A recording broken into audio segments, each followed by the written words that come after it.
Et c'est parti donc pour l'écho des cryptos, le rendez-vous dédié aux crypto-monnaies, aux crypto-actifs de Smart Patrimoine. Et en l'occurrence, aujourd'hui, nous allons plutôt évoquer le sujet de développement de technologies en lien avec l'utilisation de blockchain. Nous allons évoquer le régime pilote DLT qui est en vigueur au niveau européen depuis le 23 mars. Pour en parler, nous avons le plaisir de recevoir sur le plateau de Smart Patrimoine Marc Kepeneguian. Bonjour Marc Kepeneguian. Bonjour Nicolas. Bienvenue sur le plateau de Smart Patrimoine. Vous êtes président et fondateur de Cryptown. Cryptown qui est une plateforme d'investissement dans des petites et moyennes entreprises qui utilisent des actifs numériques pour proposer cette solution d'investissement ou de financement, tout dépend du côté où on se place, mais qui ne travaille pas, j'ai envie de dire, directement avec des crypto-monnaies pour autant. Exactement. Donc aujourd'hui, Cryptown est enregistré en tant que PSAN en France et on permet à des PME et des startups de se financer et on permet à des personnes de financer ces projets en actifs numériques, en euros uniquement. En euros uniquement, donc sur la base quand même d'une tokenisation, j'imagine, d'un certain nombre d'actifs de l'entreprise qui correspondraient quoi à des actions quelque part, si on repose ça dans un monde financier traditionnel? Alors non, c'est pas des actions parce que un actif numérique n'est pas un instrument financier, mais c'est un actif qui est émis par une holding qui va, elle, avec l'argent de l'émission, donc l'argent levé dans le cadre de cette émission d'actifs numériques, souscrire au capital de la PME. Donc la PME, c'est des fonds propres pour son développement. Des fonds propres pour le développement de la PME, donc on peut y investir directement sur une plateforme ou alors on peut les acheter sur le marché secondaire, c'est-à-dire qu'on peut revendre les tokens qu'on aura achetés pour investir initialement dans l'entreprise. Exactement, et ça se passe également sur notre plateforme. Depuis le 23 mars, Marc Kepeneguan, le régime pilote DLT est entré en application au niveau européen. Vous allez nous expliquer ce que l'on peut attendre d'un régime pilote comme celui-là. En deux mots, on va dire qu'on élargit un petit peu la réglementation européenne actuelle. Excusez-nous pour le bruit des travaux que l'on entend également. On va élargir la réglementation européenne actuelle pour permettre des expérimentations, notamment en ce qui concerne des entreprises qui voudraient utiliser les technologies blockchain, notamment, et ce qui est le cas de Cryptown, une expérimentation qui va durer 3 ans et qui peut être renouvelée pour 3 ans supplémentaires. Bon, là, on se projette un petit peu. Le régime pilote DLT, Marc Kepeneguan, à quoi est-ce qu'il peut servir pour des entreprises comme vous ? Alors, ce règlement européen est le premier pilote en droit financier européen, donc c'est assez fort. Il crée 3 agréments. D'accord. Ce sont DLT MTF, DLT SS et DLT TSS. Donc, pour DLT MTF, c'est simplement un MTF, donc c'est un Multi-Trading Facilities. C'est un agrément que portent notamment des compartiments d'Euronext, qui est la bourse. D'accord. Et DLT MTF, c'est un MTF qui peut accepter des instruments financiers tokenisés. D'accord. Qu'on appelle aussi Security Token. D'accord. Un DLT SS, c'est un Central Security Deposit, un CSD. Donc c'est ce que fait Euroclear. Donc Euroclear, c'est une société qui tient le registre des émetteurs cotés en bourse. Mmh. Et un DLT SS, c'est un CSD comme Euroclear qui peut faire la tenue de registre des sociétés cotées avec une blockchain. Au lieu qu'elle soit faite par une base de données. DLT TSS, qui est ce qui nous intéresse nous, et c'est vraiment quelque chose de nouveau. C'est un agrément qui permet pour la première fois au monde, j'ai envie de dire, de cumuler les 2 rôles précités. Donc DLT MTF et DLT SS en même temps. Là où en fait, jusqu'à maintenant, c'était des fonctions qui étaient séparées. MTF et CSD, donc c'est 2 entreprises séparées, qui impliquent une chambre de compensation au milieu, parce que le règlement de livraison dure plusieurs jours, qui implique plein d'intermédiaires. Et l'idée, avec ce nouveau statut de DLT TSS, c'est d'avoir des infrastructures de marché dites unifiées, où on va pouvoir tenir les 2 rôles, et en tenant les 2 rôles, on va pouvoir faire du règlement livraison instantané en euros. Mmh. Il n'y aura plus besoin de chambre de compensation, il y aura pas mal d'intermédiaires en moins, et donc d'avoir une infrastructure beaucoup plus efficiente pour les acteurs. Ça n'est pas possible aujourd'hui. Alors, depuis le 23 mars, si. Depuis le 23 mars, si, mais au-delà du régime pilote, ça n'était pas possible aujourd'hui quand on avait une activité en lien avec les actifs numériques, pour le coup, de pouvoir avoir cette activité aussi large en matière d'échange d'actifs financiers. Là, on parle d'instruments financiers tokenisés, donc actifs numériques, c'est vraiment ce qui est soumis à PSAN. Donc, sur les instruments financiers, non, ce n'était pas possible jusqu'à aujourd'hui. Et alors, dans le cadre de ce régime pilote DLT, Cryptown, candidate ou a annoncé le fait que vous souhaitiez faire un certain nombre de choses dans le cadre de ce régime pilote. Vous allez nous expliquer dans un instant quelles sont les différentes étapes pour ensuite pouvoir réaliser ces expérimentations. Mais qu'est-ce que vous projetez de pouvoir faire dans le cadre de ce régime pilote ? Alors, nous, on souhaite devenir DLT TSS, dont je vous ai parlé, pour avoir une infrastructure de marché unifiée. En plus d'être quelque chose de nouveau, on peut profiter d'exemptions à MIF 2 et à CSDR. Donc MIF 2 étant la directive sur laquelle sont soumis les MTF, CSDR, le règlement européen sur lequel sont soumis les CSD. Donc on peut profiter d'exemptions qui nous permet d'avoir en plus la possibilité de fusionner les deux en même temps, de pouvoir profiter de règles un peu différentes. Je vais en citer 3 exemptions, mais un MTF, donc pour donner un exemple, Euronext ne peut pas accepter des investisseurs en direct. Vous, Nicolas, vous ne pouvez pas créer un compte sur Euronext pour acheter des actions cotées. Ça sera possible sur les DLT TSS. Et sur les DLT MTF aussi également, on va pouvoir accepter des investisseurs en direct si on le souhaite. Donc ça change quand même la vision des bourses. Et ça veut dire pas mal de choses, dont des nouveaux business models.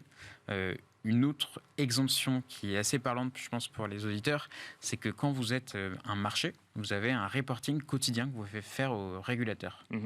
Tous les jours, vous envoyez toutes les transactions qui ont eu lieu. Et ça demande une équipe de reporting, ça demande des mails, ça demande des échanges de fichiers. L'exemption prévoit que si vous donnez au régulateur un accès à votre blockchain, il a accès à l'information, et donc il n'y a plus besoin de faire de reporting puisqu'il a accès à la golden source. Et donc, vous n'avez plus besoin d'équipe reporting. Il voit en direct ce qui se passe, et donc vous supprimez toute nécessité de faire du reporting. Ça suppose quand même que le régulateur considère que la blockchain est non seulement inviolable, qui fait effectivement partie des caractéristiques souvent évoquées quand on parle de blockchain, mais devient la référence finalement en matière de toutes les transactions qui auront eu lieu sur le marché en question. Ça, de toute manière, c'est une obligation dans le cas de l'agrément. Donc en fait, si on veut utiliser cette exemption, il faut avoir cet agrément. Et dans le cadre des règles de l'agrément, il y a notamment ces conditions-là. Donc voilà. Quel intérêt pour un particulier de pouvoir créer un compte directement sur Euronext, par exemple ? Alors, c'est un exemple, Euronext, bien sûr. C'est un exemple. Mais l'objectif, c'est, avec ces nouveaux agréments, de créer une infrastructure de marché beaucoup plus simple, avec un coût d'infrastructure réduit, comme il y a moins d'intermédiaires, du règlement de livraison instantané. Et donc, pour permettre, nous, notre cas d'usage, c'est de créer une bourse dédiée aux PME. Donc, pour permettre à des PME françaises. Par exemple, vous avez une PME dans une région, parce que nous, on pense que les PME régionales, c'est le vivier de la France et il faut les soutenir. Vous voulez créer une usine et vous avez besoin de financement. Il vous faut, par exemple, 10 millions d'euros. Votre banque peut vous suivre à 5 millions, mais il vous faut 5 millions d'euros en fonds propres et il y a très peu de solutions. Enfin, on sait aujourd'hui, il y a quand même une complexité pour les PME de trouver des fonds propres.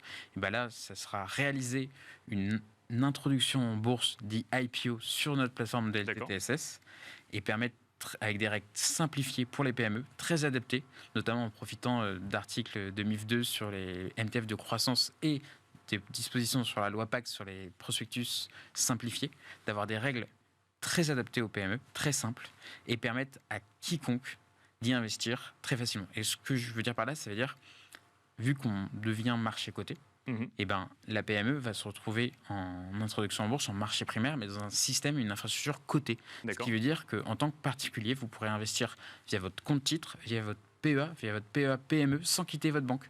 Vous allez sur votre banque et au même titre que vous pouvez investir sur les actions cotées du CAC 40, vous aurez cette PME qui va se présenter dans la liste et donc vous n'avez pas besoin de vous inscrire sur une plateforme, vous n'avez pas besoin de faire quoi que ce soit, vous pouvez investir très facilement avec notamment votre PEA PME et profiter en fait d'avantages fiscaux.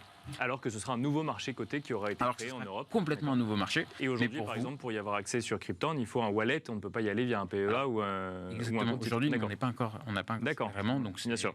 Il faut être membre de notre plateforme, mais demain, l'objectif, c'est de permettre à quiconque d'investir via sa banque, et pas que en fait, parce que évidemment, on pense que les particuliers ont envie de soutenir leur PME, notamment régionale. On pense qu'il y a une vraie volonté française, surtout avec l'inflation et les taux d'intérêt assez faibles du livret A. Il y a une envie de se dire, je peux à la fois redynamiser mon épargne et la rediriger vers les fonds propres des PME, parce que quand vous donnez des fonds propres à une PME et qu'elle crée une usine, ça crée de l'emploi, ça crée de l'activité régionale. Donc, l'idée, c'est vraiment de permettre ça, mais pas que. C'est de permettre aussi une diffusion de ces PME à des investisseurs institutionnels, donc à des fonds small et mid cap qui investissent dans le listé. Aujourd'hui, ils ne peuvent pas investir dans les PME, ces fonds-là, parce que c'est des fonds qui investissent que dans les sociétés cotées. Bien sûr, Les PME cotées, ça existe pas vraiment, il y en a mais très peu. L'idée c'est de permettre à des fonds de soutenir les PME et finalement trouver une solution pour que de manière industrielle permettre à des PME de trouver de l'argent quand ils ont des projets qui en nécessitent. J'ai parlé de réindustrialisation, mais je pense aussi de transition énergétique. Quand vous avez une usine qui est chauffée au gaz ou qui utilise des combustibles très pollueurs et vous voulez faire une transition pour mettre des panneaux photovoltaïques, ça coûte très cher, plusieurs millions, et vous trouvez très peu de financement. Et l'idée, c'est de financer ce genre de projet avec l'épargne des Français, mais pas que. Deux questions très rapides. Déjà, est-ce que si effectivement un projet comme celui-là peut voir le jour, on serait sur une cotation continue? Généralement, quand on est sur des très petites entreprises, sur les marchés boursiers traditionnels, on est sur des cotations 2 fois par jour, voire 1 fois par jour. Là, on serait sur des cotations continues via ces nouvelles technologies? Exactement. Donc nous, notre volonté, c'est d'avoir une cotation 24 heures sur 24, 16 jours sur 7. Donc ça, c'est quelque chose de nouveau aussi, parce que ce n'est pas le cas sur les marchés cotés européens. Et donc, c'est permettre une cotation continue et vraiment des transactions instantanées, ce qui n'est pas le cas aujourd'hui également. Et dernière question, Marc Kepeneguian, quelles prochaines étapes pour mettre en place des expérimentations comme celle-là? Le cadre réglementaire existe, pour autant il y a un certain nombre d'étapes à franchir avant de pouvoir effectivement commencer à réaliser ces expérimentations. Il y a un certain nombre de gens qui valident, notamment l'AMF, la CPR, l'ESMA au niveau européen. Quand on parle du DLT TSS, il faut quoi? Il faut déposer un dossier, il faut discuter avec toutes ces institutions avant de pouvoir commencer à travailler? Exactement, donc c'est un agrément assez lourd. On ne s'attend pas à avoir une dizaine de DLT TSS en Europe. Bien sûr. Ça nécessite un dépôt de dossier donc en France avec une validation à la fois de la CPR et de l'AMF et également de la Banque de France, puisque c'est eux qui donnent un avis sur les CSD, et également de l'ESMA. Et après le dépôt de dossier, il faut compter plusieurs mois pour après pouvoir être en production et lancer cette infrastructure pour financer des PME avec l'épargne des Français et avec les fonds également. Merci beaucoup Marc Kepeneguian d'être venu sur le plateau de Smart Patrimoine. Je rappelle que vous êtes président et fondateur de Cryptown. Merci beaucoup. Merci Nicolas. Merci à vous également de nous avoir suivis et on se retrouve tout de suite dans Enjeu Patrimoine.